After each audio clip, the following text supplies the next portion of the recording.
Every week about this time, we like to check in with our good friend Sheree Clark to find out what she has not cooking for us in the fork in the road.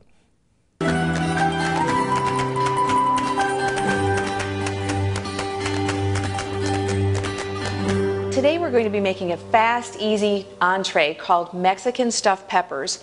I know you're going to want to follow along as we do the recipe, so visit www.fork-road.com and download the recipe so that you'll have a copy of it for yourself. The first thing that we always do in the kitchen, particularly when we're using a variety of ingredients, is to assemble the ingredients all in one place. In the culinary world, we call this mise en place, which means everything in its place. And that way you know that you've got all the ingredients that you need in the correct proportions and you don't have to run to the store in the middle of the recipe to go get something. So we'll look at the ingredients that are required for Mexican stuffed peppers, and we realize the first thing that we need is sunflower seeds that have been soaked for 12 hours. There's another reason why we look at the ingredient list before we even begin, because if I wanted to make this recipe right now and I hadn't soaked the sunflower seeds, well, I'd be out of luck. So since you've already soaked your sunflower seeds, you can follow along with me and we'll get going. We'll put the sunflower seeds into the bowl, the work bowl of the food processor. And then we'll add the sun-dried tomatoes. In today's case, I'm using it says sun-dried tomatoes, and you would either reconstitute or rehydrate them, or you'll notice that there's a little bit of oil in my sun-dried tomatoes. I use sun-dried tomatoes that are packed in oil. For this recipe, I like that. I think it makes the recipe hold together or bind a little bit better.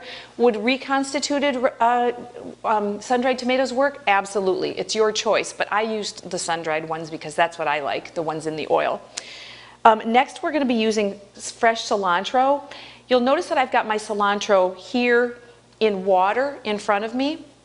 The reason I've done that is I've just simply removed this right from the refrigerator. When I buy my cilantro at the store or at the farmer's market, it usually comes already bunched together. What I'm going to do now is take the amount that I need for the recipe, just simply twist off the top. And I can do this with cilantro because the cilantro stems aren't particularly tough, so I don't mind if a little bit of the stem gets in there. I'll put it back in the water, and now the amount that I've left behind that I'm not going to be using, I'm going to use a shower cap, place it over the top, and then when this goes back into the refrigerator, it will stay fresh longer. The reason why, there's air moving around your refrigerator, and the air could bruise the leaves and cause the cilantro or any of your fresh herbs to go bad more quickly. So that's a good tip for you to have so that you know how to keep those herbs good and fresh for longer. I'm also going to be using some fresh garlic. Now, because I'm using a food processor, it will do a good job of incorporating, but it won't completely homogenize the ingredients. So rather than just throw the entire clove in there, because then you run the risk of somebody getting a big mouthful of garlic, I'm going to use a garlic press, which is this piece of equipment. It's a really easy thing to find in a cookware store or even in a department store. Oftentimes we'll have them. I'm going to squeeze this. The garlic comes out the end, and then I just take my chef knife, and now it's already minced. I could mince it by hand if I chose to, but that just keeps me in the kitchen a little longer, and I want to get to the dinner table and start eating this good stuff. I'm using some miso as part of the ingredient list here. Miso is simply a fermented soybean paste. It's unpasteurized. I'm going to add that to the food processor. If you don't think you've had it, I bet you have. If you've ever eaten in a Chinese restaurant or had sushi, the clear broth soup that they bring you beforehand is very often miso. It's a very salty flavor, and it adds what we call umami, or a very nice, hard to describe flavor to the dish. I'm going to be adding some paprika, and I'm also going to be adding some unrefined salt. The final ingredient in the Mexican stuffed peppers is Mexican seasoning. There are a variety of different Mexican seasonings available on the market.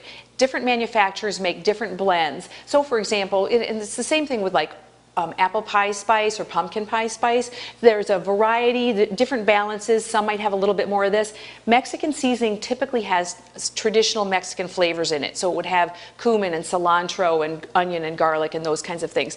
I've chosen a brand that I like in particular, and I'm just going to add a small amount of that in there. Remembering that whenever I add seasonings to a dish, I can always add more. But once I've got it in there, I can't get it back out.